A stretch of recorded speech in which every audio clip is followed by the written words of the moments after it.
où? Jusqu'à sera quoi? Sauvé. Donc il y a la persévérance, mais ce n'est pas seulement la persévérance, c'est la persévérance jusqu'à la fin. Ah, on est d'accord.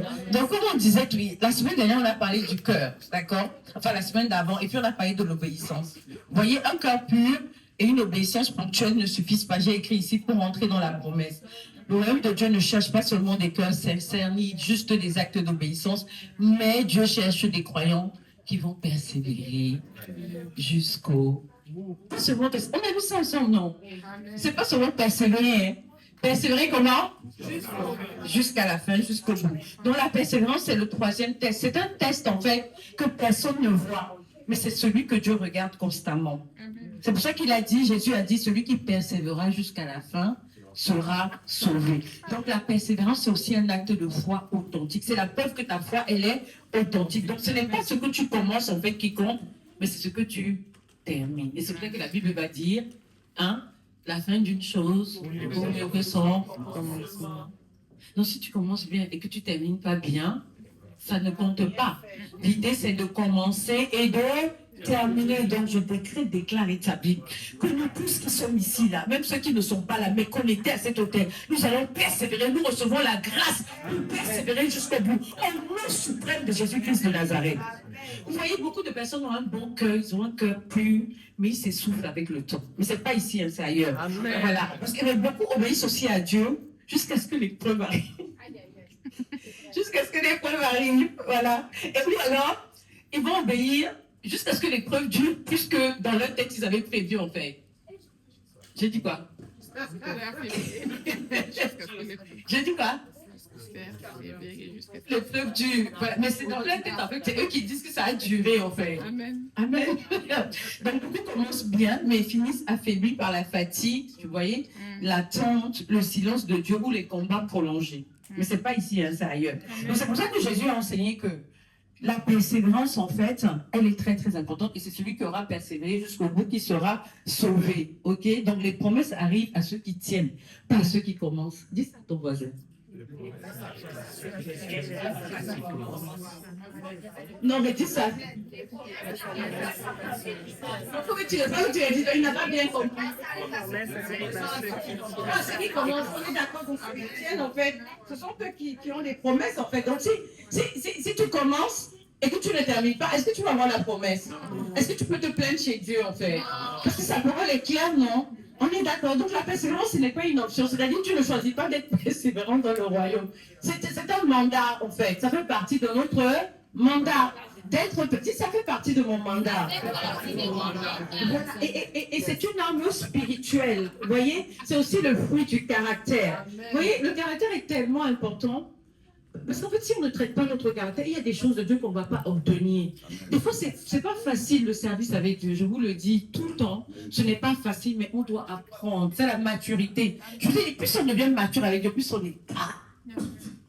C'est fou, hein, quand même. Plus on devient très calme. On apprend chaque jour. Parce que c'est toute une école, en fait. C'est l'école de l'esprit. Donc, c'est important, justement, la persévérance aussi fait partie du caractère. Donc, quand vous voyez quelqu'un qui est tout le temps là, dès qu'il y a un problème, il sait le visage, il commence à tu vois les attitudes, en fait, ils acting, comme les Américains disent souvent. Voilà l'attitude, tu sens que là, il y a un manque de maturité. Mais on va tous grandir à ce niveau de maturité. Amen. Parce que je sais que ceux qui sont ici, Dieu les a choisis, en fait. Parce qu'à travers ce groupe-là, à partir de la semaine prochaine, on va sérieusement prier pour la croissance du Seigneur. Tu vois, vous voyez là. Amen. Tu n'as pas compris. Est-ce que je peux diriger tes intercesseurs ici là? Est-ce que vous voulez qu'on crée un groupe? On intercède pour la personne de cette église. Et vous allez voir les résultats. Quel est le quand on prie, la prière marche? Est-ce que jusqu'ici, il a dit, vous n'avez rien demandé à mon nom? Demandez et il vous sera. Pour ceux qu'on a ici, là, on va créer un groupe. Je parle de ceux qui sont ici. C'est ceux qui sont là tous les dimanches, là. C'est eux qui ont le cœur. Ce n'est pas ceux qui sont là. Je vous ai dit, dans le royaume, on a les fans et on a les disciples. Ici, là, ce sont les disciples. Ici, là.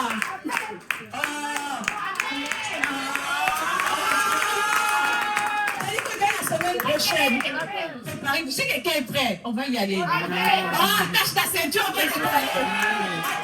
vaincus, on va décoller.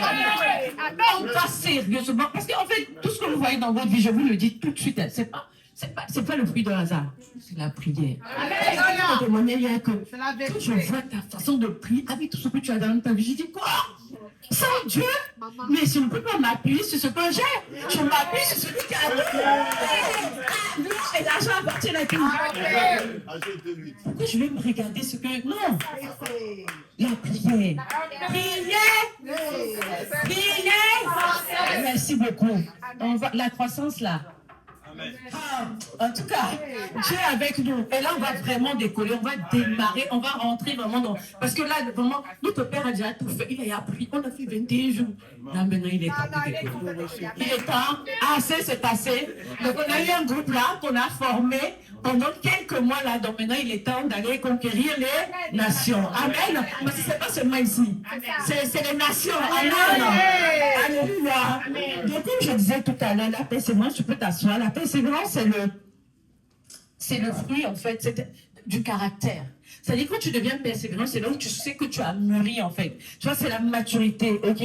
Donc, Jésus nous montre, en fait, aussi, quand il parle de persévérer jusqu'à la fin, donc, il dit ça parce qu'il pense aussi qu'il y a des saisons qui vont être longues. Vous savez que la vie est faite de saisons et qu'il faut savoir discerner les saisons et aussi comment se comporter dans certaines saisons, d'accord? Donc, il nous préparait finalement comment traverser les saisons longues et comment tenir ferme aussi quand l'épreuve s'étire. Comment garder la foi, par exemple, quand tu as l'impression, je dis bien l'impression que rien ne change. C'est pas parce que tu ne vois rien que rien n'est en train de changer. Je dis bien l'impression. Donc, le test de la persévérance, en fait, pour moi, c'est un des tests en fait qui va précéder une des plus grandes manifestations de Dieu.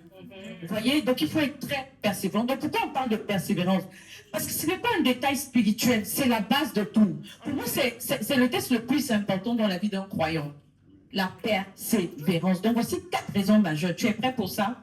Prie en langue, prie en langue. Tu es prêt pour les 4 raisons majeures? Je veux que tu comprennes en fait pourquoi Jésus a parlé autant de la persévérance. Prie en langue.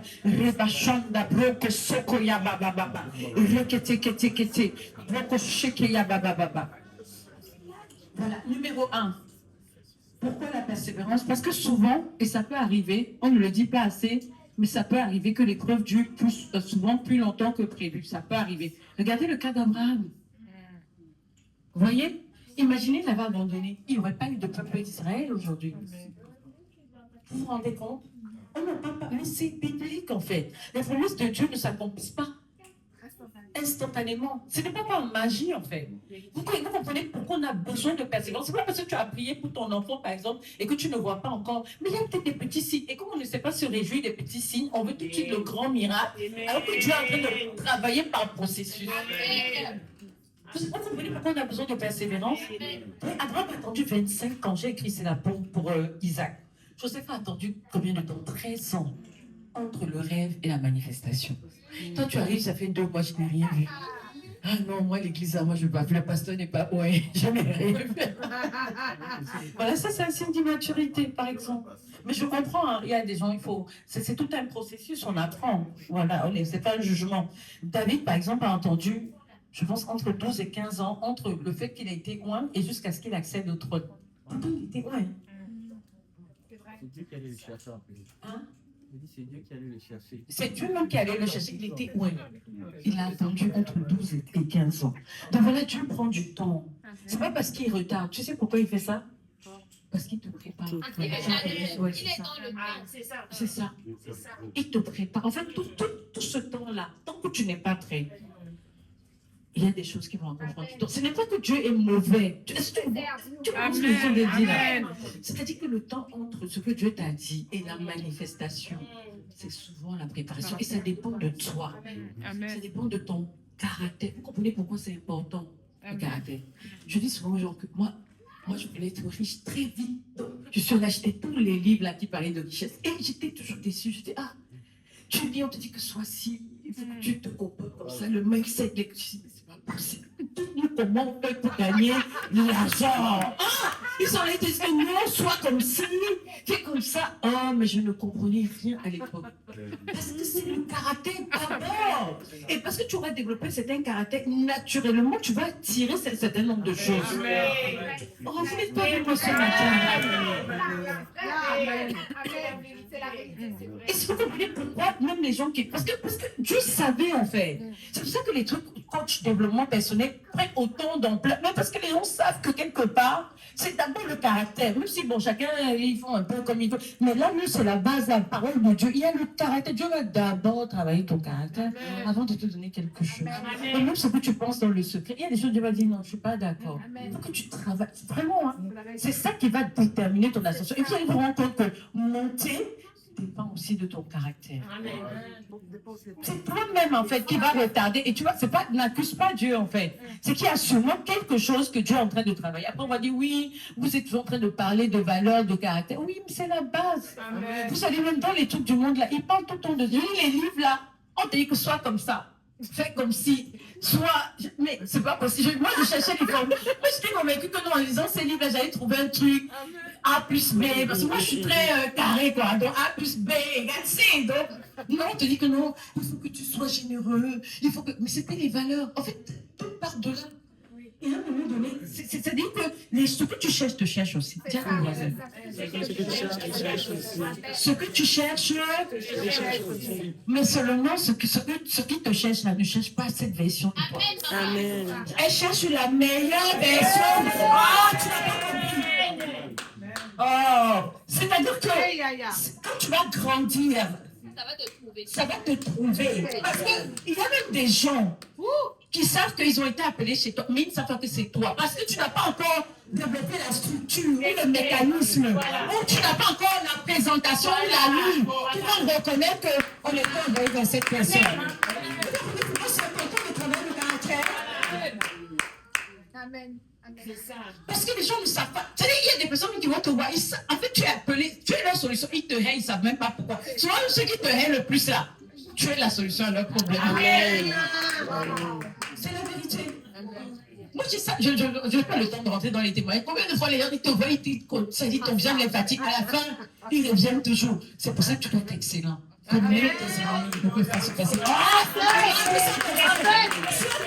Excellent. Quelqu'un qui a ses ennemis ne pourra plus se passer de toi. Tu te dis comment si quelqu'un ne t'aime pas. À un moment, il est comme je suis quand même obligé de faire avec toi. Et toujours, à cause de ton excellence en fait. Est-ce que vous comprenez maintenant pourquoi c'est important? Cette année, là, je ne sais pas si on va finir ce truc. Est-ce que vous comprenez pourquoi c'est important donc là? La papa, est-ce que tu as compris? Est-ce que tu comprends le fait d'être persévérant? Parce qu'il y a tout ce travail que Dieu veut faire. Et Dieu, c'est un Dieu de porte. C'est-à-dire qu'il ne veut pas faire les choses juste, je ne sais pas, pour t'impressionner. Non, il veut faire des choses de telle sorte que ça dure. Donc quand tu montes, tu ne redescends plus. Amen. Dieu veut que quand tu montes, tu ne redescendes. Tu montes et tu ne redescendes. Et ça dépend de ton caractère. Et la persévérance, c'est une clé. Amen. Donc, Hébreux 10, verset 36, si on peut juste l'afficher. On est juste au point 1, en tout cas. On va peut-être finir mercredi. On y ensemble. Car vous avez besoin de persévérance, afin qu'après avoir accompli la volonté de Dieu, vous obteniez ce qui vous est promis. Tu n'as pas compris.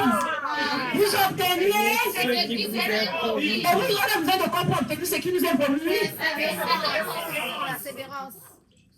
C'est fort. Ah, moi, je suis dans. C'est fort. C'est terminé, moi.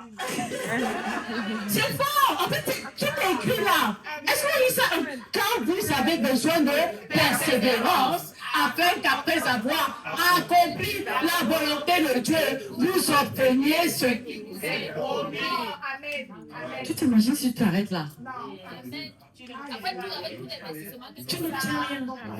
Tu vas prendre juste les miettes. Et chaque fois que tu crois que tu es déjà arrivé, oh, Dieu te réserve. Oh, Dieu te réserve encore le meilleur. Le meilleur. Du meilleur. Yes.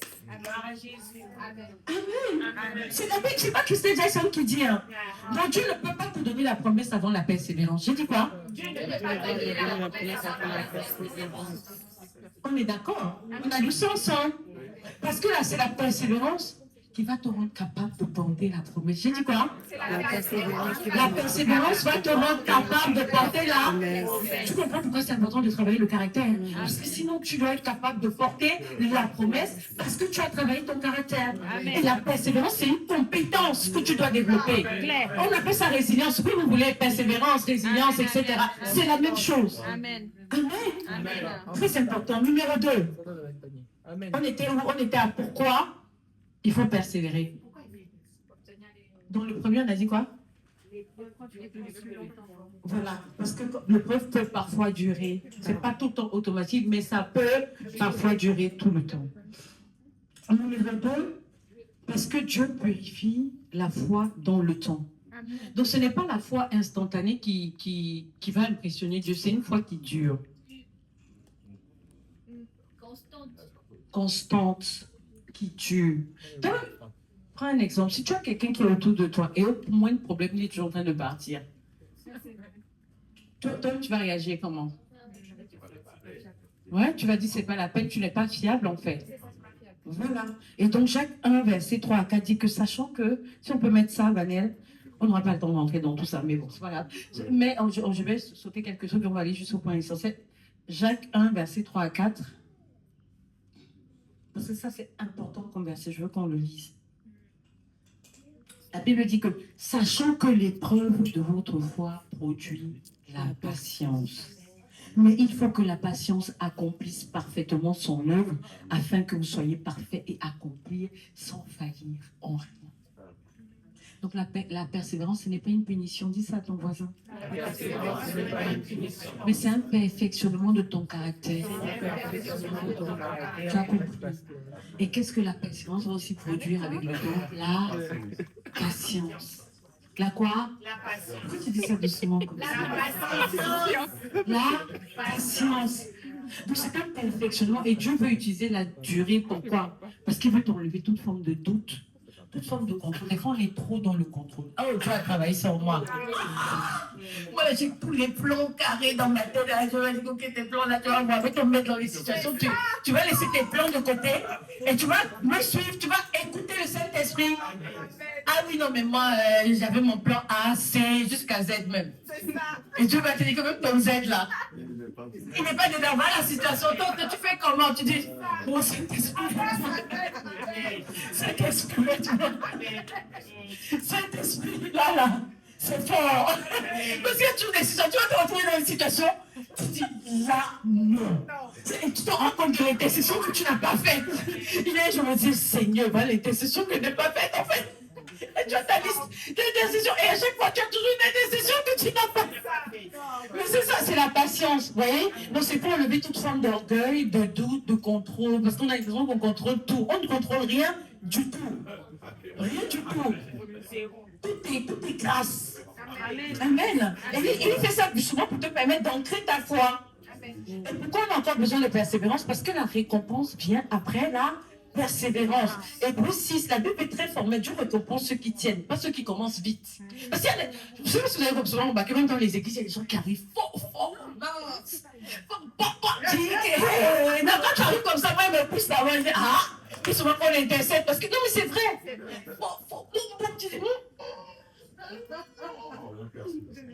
Oh, bah, c'est moi prier. Quand tu es mature, en question, tu ne parles pas, tu regardes sur moi, tu dis, on prie seulement. C'est le nombre de ça augmente seulement, tu ne parles plus. On prie seulement. Vous voyez, c'est vraiment dans la durée. C'est pas le fait de commencer vite qui fait de toi quelqu'un qui, je sais pas, qui va réussir avec Dieu. Non, ça n'a rien à voir. Tu peux même commencer doucement, mais tu arrives en fait avec Dieu. Et c'est ça qui est le plus important, de finir avec Dieu. Commencer avec lui et finir avec lui. Donc, Hébreux 6, en sorte que, on lit ensemble, en sorte que vous ne vous relâchiez point et que vous imitiez ceux qui... Oh, tu n'as pas compris. Ce par quoi?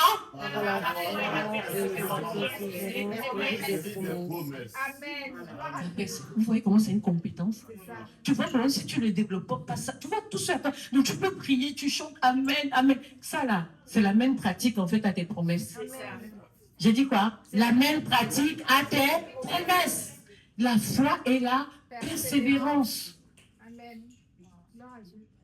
C'est très important. Donc, la foi va te faire croire en ta promesse, en fait. Et qu'est-ce que la persévérance va te faire? Elle va te faire entrer. Oh, tu n'as pas compris. La foi te fait croire en ta promesse. Et la persévérance va te faire entrer dans la promesse. Oh, amen. C'est très important. Donc la persévérance, c'est le test qui va prouver que ton amour est réel pour Dieu, que ta foi est profonde et surtout que ton obéissance est durable. Amen. Peut-être on a le temps de parler rapidement des 5 tests de la persévérance. C'est les 5 domaines dans lesquels Dieu va observer si ta foi tient bon. Numéro 1, le test du temps. Qu'est-ce que j'ai dit? Voilà, quand Dieu tarde volontairement, qu'est-ce qui se passe en fait? Donc la durée, c'est un instrument spirituel. Dis ça à ton voisin. La durée, c'est un instrument. Voilà, parce que Dieu veut assainir tes motivations et prouver ton attachement à lui. Habakkuk 2, verset 3. Qu'est-ce que Habakkuk 2, verset 3 nous dit? Car c'est une prophétie dont le temps est. Le temps est quoi? Donc il nous explique déjà qu'il y a un temps fixé pour les prophéties. Amen. Et tu peux courir.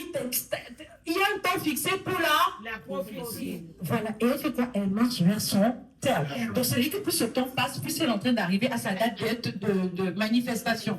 D'accord? Donc ok, c'est pas là. Ok, donc elle marche vers son terme et elle ne mentira pas. Si elle tarde, est-ce qu'il a dit que fuis là? Non. Est-ce qu'il a dit que aide-toi toi-même? Est-ce qu'il a dit que provoque là? Si elle tarde, car elle s'accomplira. Elle s'accomplira. Certainement. Donc ce test va révéler si tu crois vraiment ou si tu vas aller vite. Qu'est-ce que j'ai dit?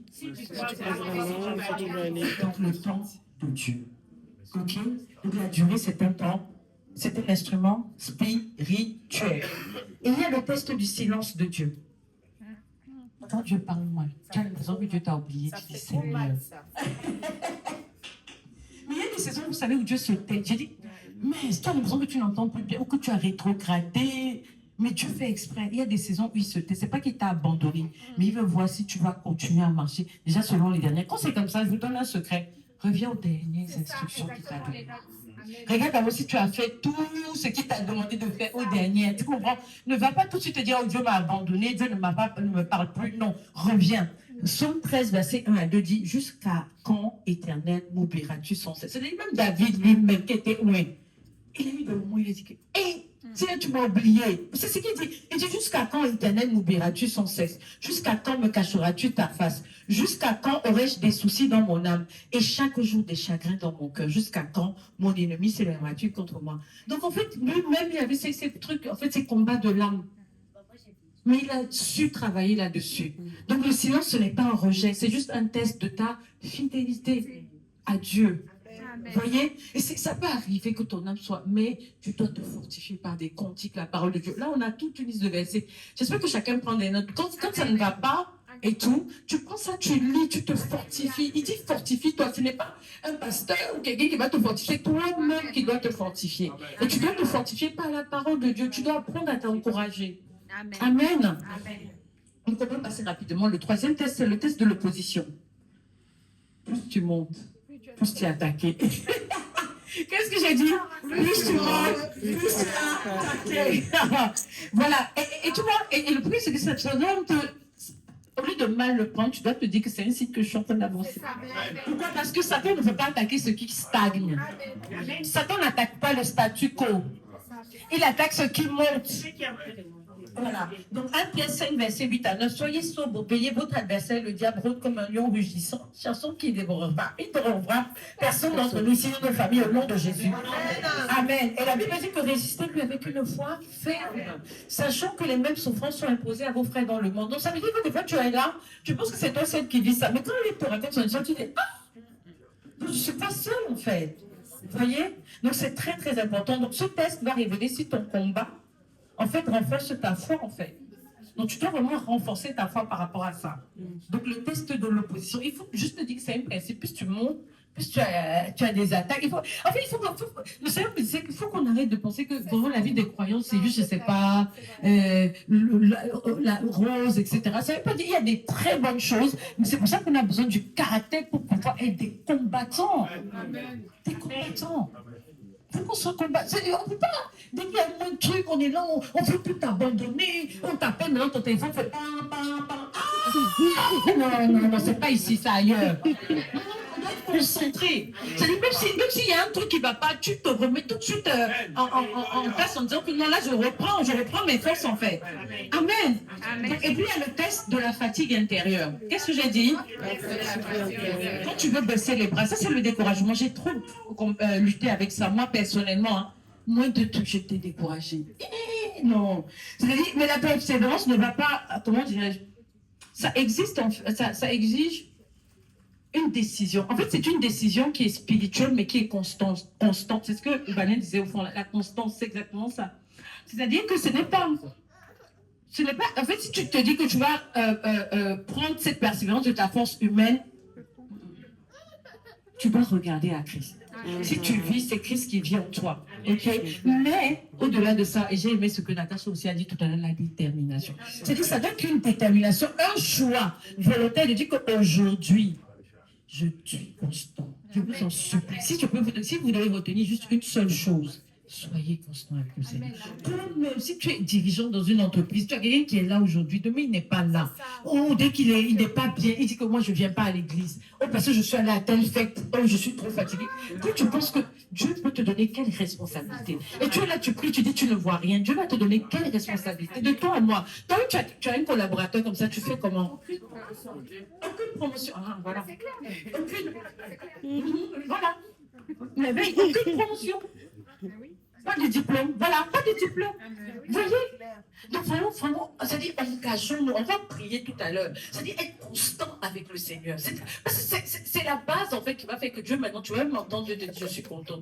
Et après il va te donner des signes, maintenant tu vas voir comment l'élévation va arriver. Mais je sais pas, les gens vont aller courir pour chercher les cartes de visite comme notre père spirituel dit. Toi tu restes là, tout vient à toi.